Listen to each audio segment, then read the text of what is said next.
Howdy Rambling crew, welcome back to Off Grid. Today we're doing a big game changer. This is Georgia Fearless Rambler and we're bringing cold storage up to my tiny house. Yes, we're going to go ahead and install a 120 volt refrigerator bought at Home Depot up here in the mountains, just so I can have my cold Dr. Pepper. I'm going to go ahead and do a step-by-step plan on how I set it up, and I'm going to show you the solar system. If you're interested in that, come join us.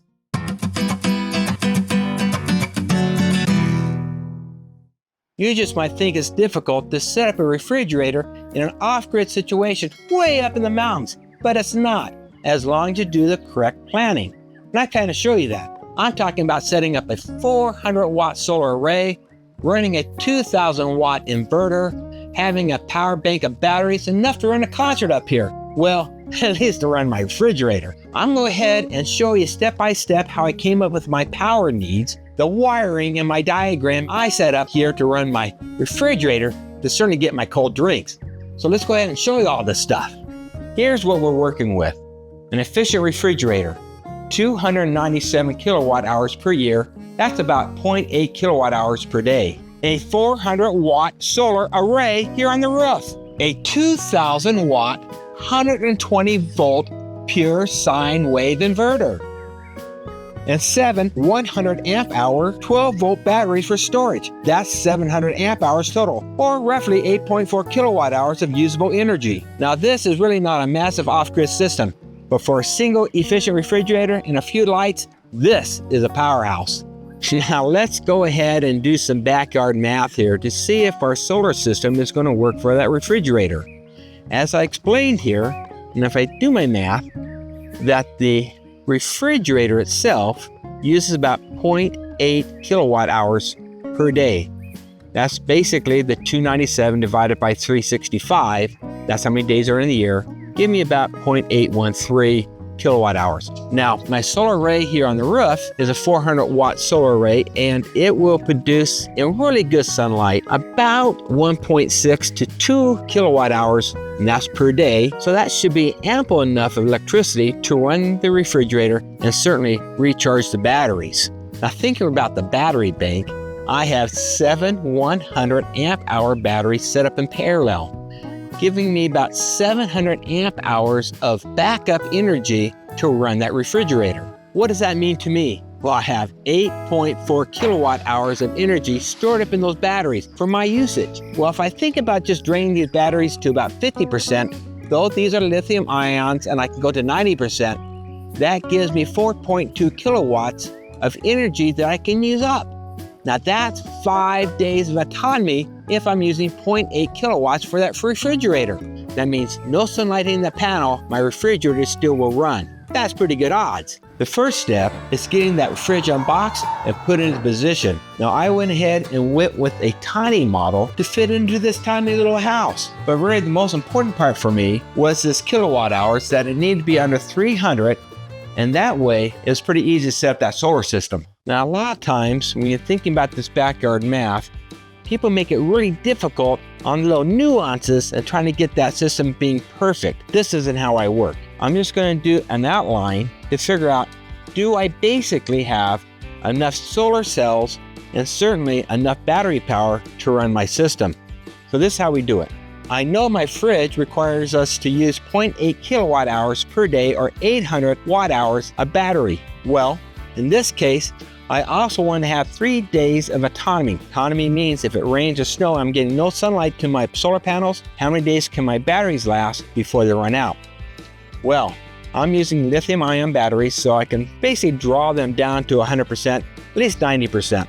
So you take the 800 watt hours, times it by the 3 days of autonomy, and what it tells you is that we need 2400 watt hours, and that's the minimum of battery backup to run my autonomy. So how many batteries is that? Well, if you're using 100 amp hour batteries and they're lithium ion, we need 2. Now how did I come up with that? 100 amp hours on the batteries times 12 volts gives me 1200 watt hours of usage. So 2 batteries, 1200 plus 1200, gives me 2400 watt hours. Or I could just use one 200 amp hour battery, times that by 12, also brings me up to that 2400 watt hours of energy I need to have as storage to run a refrigerator.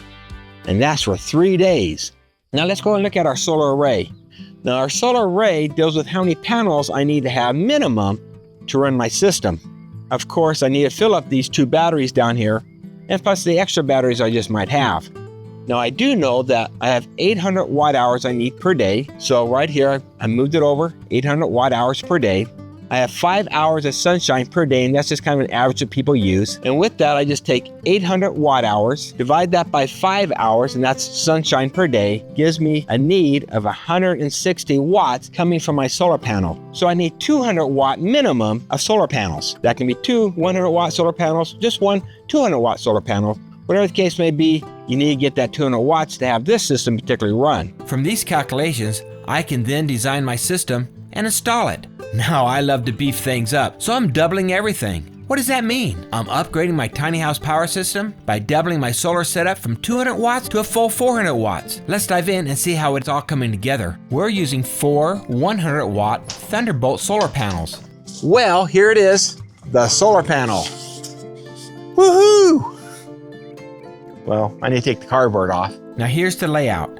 I set up 2 pairs of panels with each pair wired together in series to double up the voltage. Then I took these 2 pairs and wired them in parallel to keep the high voltage but double up on those amps. This combo gives me a balanced 400 watt array, perfect for a 12 volt system. All that power runs into my 40 amp MPPT charge controller, which safely manages charging my 7 12 volt 100 amp batteries, wired in parallel for that 8.4 kilowatt hours of storage. And that's plenty to run my medium-sized refrigerator, power my lights, and of course all my electronics. Safety is the key. I've got a 120 amp inline fuse before the main feed, a 120 amp breaker on the system for quick shutoff. I'm also using the proper wire gauges, for example, 2 gauge for battery connection into the inverter, 4 gauge heading into the fuse block, and a proper breaker or fuse for each wire gauge so nothing overheats. That all feeds into a 2000 watt pure sine wave inverter, giving me clean, stable AC power to my tiny house. This setup means I can keep my fridge cold, lights on, and still have room to expand. Look, I'm not an electrical engineer. I'm a DIY guy, like most of us. You just might ask, George, why did you go with a 120 volt refrigerator and not a propane or 12 volt refrigerator? It's because of cost, right? You have to balance it out. Cost of refrigerator versus cost of the solar array and the panels and the inverter. And I found out, at least with my calculations, since I had to have a solar system up here anyway to run my television, my lights, and charging my batteries here, I chose to go with an electric refrigerator with an inverter. Because think about it, I bought this refrigerator for less than $300 on after Thanksgiving sale, and it's over 10 cubic feet, plus it had a freezer in it. Now when you're buying a 12 volt refrigerator, the cost can go extremely high, but the benefit of that would be you don't have to have an inverter. But the inverter costs it, a couple $100, so I went with the inverter thought and not the 12 volt. Now why not propane? Because you got a propane stove, and I got the gas line in here already, but a propane refrigerator is usually a little bit smaller in cubic feet, plus you have to vent out your gases to the outside, so you have to drill a hole in your wall and bring out a venting system that you have to install. And I wasn't willing to do that. Now to maximize your system and maybe squeeze every bit of life out of it,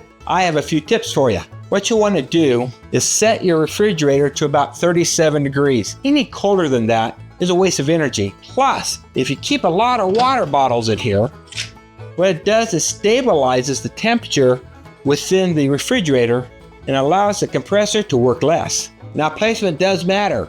You want to put your refrigerator in an area not directly in the sunlight, and of course, keep it away from your heating elements. Open the door like a ninja. Fast in, fast out. And leave space behind it for airflow. Now here's a pretty good test. We ran the system for 24 hours and we had a 0.6 kilowatt drop. That's only 7% of the whole system. That's dang pretty good, even though I ran my lights, my television, and even charged my solar batteries. How pretty cool is that? The magic of this whole system is having efficient appliances and the proper design of your solar system. What this project has done is that shown us that you can have a little bit of luxury in a little tiny house. Yes, you can have a cold drink, fresh vegetables, or even an ice cream sandwich, as long as you eat that ice cream sandwich pretty quickly, because if not, I just might get to it. Now let me tell you something. The way to start out is know your appliance needs. If you know what your appliances are, figure out the electrical needs, and that will help you design out your solar system. If you design the solar system with this backyard math, you're going to find out that when you go buy all your equipment, you'll have less hassle. In the long run, this system will run for you. Great hack. If you enjoyed this step-by-step instructions, do me a favor and give me 2 thumbs up and subscribe. I'd love to have you part of that rambling crew. Hit that notification bell, stay fearless, stay curious, and keep rambling. This is George the Fearless Rambler, heading off to another DIY project, signing off.